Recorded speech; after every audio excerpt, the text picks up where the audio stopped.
ಏಯ್ ಯಾಕಲ್ಲೇ ಪಾಪ ಗಂಡ ಸತ್ತಕಿನ ಕೈ ಹಿಡ್ಕಂತೇನು ನಿನಗೇನು ಗೊತ್ತಾಯ್ತಕಿನ ಗಂಡ ಸತ್ತಾನಂತ? ಅರೆ ಬಿಳಿಸಿ ರೂಟ್ಕಂತದ್ದು ನೋಡಿದ್ರೆ ಗೊತ್ತಾಗಲ್ಲನ ಎದ್ದೋತ್ತೇನು ಬದಲಿ ಪೆಕ್ಕನ. ಆಯ್ತು ಬಿಡೋ ಮರ ಹೋಯ್ತು ಬಿಡೋ, ಯಾಕೆ ಹೋದ್ರಿ ಅರ್ತೆ. ಅರೆ ಸ್ವಲ್ಪ ಇಳಿತಾನ ನಿಂದ್ರೆ ಯಾಕೋಡಿ, ಇವ ಡ್ರೈವರ ನಂಗೆ ನೋನು ಗಬ್ಬು. ಈಕಿನ ಬಿಳಿಸಿ ರೂಟ್ಕಂದಳಲ್ಲ, ಈಕಿನ ಗಂಡನ ಸತ್ತಾನೇನು ಕೇಳಮ್ಮ ತಡಿ. ಸೀದಾಕಿನ ಹೋಗಿ ನೀನಾನು ಬಿಳಿಸಿ ರೂಟ್ಕಂತಲ್ಲವ, ನಿನ್ನ ಗಂಡನ ಸತ್ತಾನೇನಂತ ಕೇಳಿದೆ. ಅದಕ್ಕೆ ಕೆಂದ್ಲು ನಾವು ಕ್ರಿಶ್ಚಿಯನ್ ಇವಿ ಮದುವೆ ಬಿಳಿ ಬಟ್ಟೆನ ಉಟ್ಕಂತೀವಿ ಅಂದ್ಲು. ಅದಕ್ಕೆ ನಾನು ಗಂಡ ಸತ್ತ ಮೇಲೆ ಊಟಕಂತೀರವ ಅಂತ ಕೇಳಿದೆ. ಆಕಿ ಗಂಡ ಸತ್ತ ಮೇಲೆ ಕರಿ ಊಟಕಂತೀವಿ ಅಂದ್ಲು. ಮತ್ತೆ ಕನ್ಫ್ಯೂಸ್ ಆಯಿತು. ಅಲ್ಲಿ ಮೂವರು ಕರಿ ಬಟ್ಟೆ ಉಟ್ಕೊಂಬರಕತ್ತಿದ್ರು. ಅವ್ರನ್ನ ಕೇಳಿದೆ ನಿಮ್ಮ ಗಂಡ ಸತ್ತನೇನವ ಅಂತ.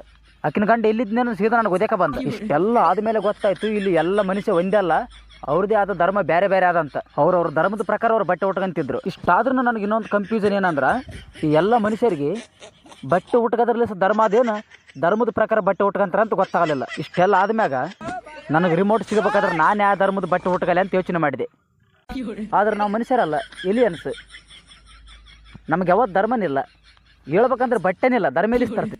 ನಾನು ಡ್ಯಾನ್ಸಿಂಗ್ ಕಾರ್ನಾಗ ಸಿಕ್ಕು ಯೂಸ್ ಮಾಡ್ಕೊತೀನಿ. ಆದ್ರೂ ನನಗೆ ಕ್ಯೂರಿಯಾಸಿಟಿ ಇತ್ತು, ದೇವ್ರು ಮನುಷ್ಯರನ್ನ ಸೃಷ್ಟಿ ಮಾಡಕಲ್ಕ ಈತ ಈ ಧರ್ಮದತ್ತ ಅಂತೇಳಿ ಒಂದು ಯಾವ್ದನ್ನ ಚುಕ್ಕಿಗಿನ ಕೂನ ಮಾಡಿಗಿನ ಕಳಿಸಿರ್ತಾನೇನಂತ ಸೀದಾ ಹಾಸ್ಪಿಟಲ್ಗೆ ಹೋದೆ. ಎಲ್ಲೆಲ್ಲ ಚುಕ್ಕಿ ಕಾಣೇನವಲ್ತಲ್ಲ, ಅಳಬಾಡ ಆತಮ್ಮ, ನಾನೇನು ಮಾಡ್ತೀನಿ, ಚುಕ್ಕಿ ನೋಡತ್ನ ಅಷ್ಟೇ. ನೀ ಯಾವ ಧರ್ಮದವ ಅಂತ ಹೆಂಗೆ ಗೊತ್ತಾಗ್ಬೇಕು? ಯಾರಪ್ಪ ನೀನು ಏನು ಮಾಡಕತ್ತಿ? ಚುಕ್ಕೆಲ್ಲಿರ ಯಾವ್ದಾರು ಚುಕ್ಕಿ ಧರ್ಮದ ಚುಕ್ಕೆ ಇವ ಯಾವ ಕಂಪನಿ ಅಂತ ಹೆಂಗೆ ಗೊತ್ತಾಗ್ಬೇಕು? ಸೆಕ್ಯೂರಿಟಿ ತೋತ್ತೇವು ನಾವು ಮತ್ತೆ ಅದೇ ಬಸ್ಸಿಗೆ ಕಳಿಸಿದ್ರಪ್ಪ ನನ್ನ. ನೀವು ವೇಟ್ ಮಾಡಿದ್ರೆ ನಿಮ್ಮ ಕೈಗೆ ಸಿಗೋದಿಲ್ಲ, ಹೋಗ್ರ ನಿಮ್ಮ ಕೋಡಿಗಳೇ ಹುಚ್ಚನಾಯ್ತು ತಿರುಗಿದಂಗೆ ಯಾಕೆ ತಿರುಗ್ತೀರಿ ನನ್ನಿಂದ? ಸಾಕಾಯ್ತಪ್ಪ ನಾನು ತಿರುಗಿ ಈ ಮನುಷ್ಯರ ಧರ್ಮ ತಗೊಂಡು ನನಗೇನು ಮಾಡೋದಿಲ್ಲಪ್ಪ. ನನಗೆ ನಾನು ಫೇಸ್ ಶಿಪ್ಪಿಗೆ ಹೋಗ್ಬೇಕಾದ್ರೆ ಏನು ಮಾಡ್ಬೇಕಂತ ಗೊತ್ತಾಗಲಾರ್ದು ಇಷ್ಟೆಲ್ಲ ಮಾಡಕತ್ತೀನಿ. ಆಮೇಲೆ ಲಾಸ್ಟ್ಗೆ ಒಂದು ಐಡಿಯಾ ಮಾಡಿದೆ, ನನಗೆ ನಾನು ರಿಮೋಟ್ ಸಿಗಬೇಕಾದ್ರೆ ಎಲ್ಲ ಧರ್ಮದ ದೇವರಿಗೆ ಪೂಜೆ ಮಾಡಮಂತೇಳಿ ಈ ಕಡೆ ದೇವಸ್ಥಾನಕ್ಕೆ ಹೋಗಿ ಕಾಯಿ ಹೊಡೆದೆ, ಈ ಕಡೆ ಚರ್ಚಿನಿಗೆ ಹೋಗಿ ಕ್ಯಾಂಡಲ್ ಹಚ್ಚಿದೆ, ಈ ಕಡೆ ದರ್ಗಾಕ್ಕೆ ಹೋಗಿ ನಮಾಜನ ಮಾಡಿದೆ. ಇಷ್ಟೆಲ್ಲ ಮಾಡಿದ್ರೂ ನನಗೆ ನಾನು ರಿಮೋಟ್ ಸಿಗಲಿಲ್ಲ.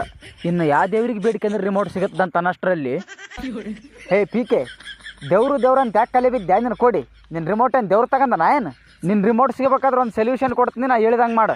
ನಿನ್ನಂಗೆ ಎಷ್ಟೇ ಕಷ್ಟ ಇರಲಿ ನಾನು ಗುರಿ ಮುಟ್ಟಬೇಕನ್ನೋರ ಸಲುವಾಗಿ ಒಂದು ಆಲ್ಬಮ್ ಸಾಂಗ್ ಬರ್ದೀನಿ, ಅದ್ರ ಪೋಸ್ಟರ್ ನಿನ್ನ ಕೈಯಾಗ ಕೊಡ್ತೀನಿ, ಎಲ್ಲ ಕಡೆ ಪ್ರಮೋಷನ್ ಮಾಡು. ಅವಾಗ ನಿನ್ನ ರಿಮೋಟ್ ಸಿಗೋದು ಖಂಡಿತ, ಸಾಂಗ್ ನಾನು ಗೆಲ್ಲೋದು ಖಂಡಿತ.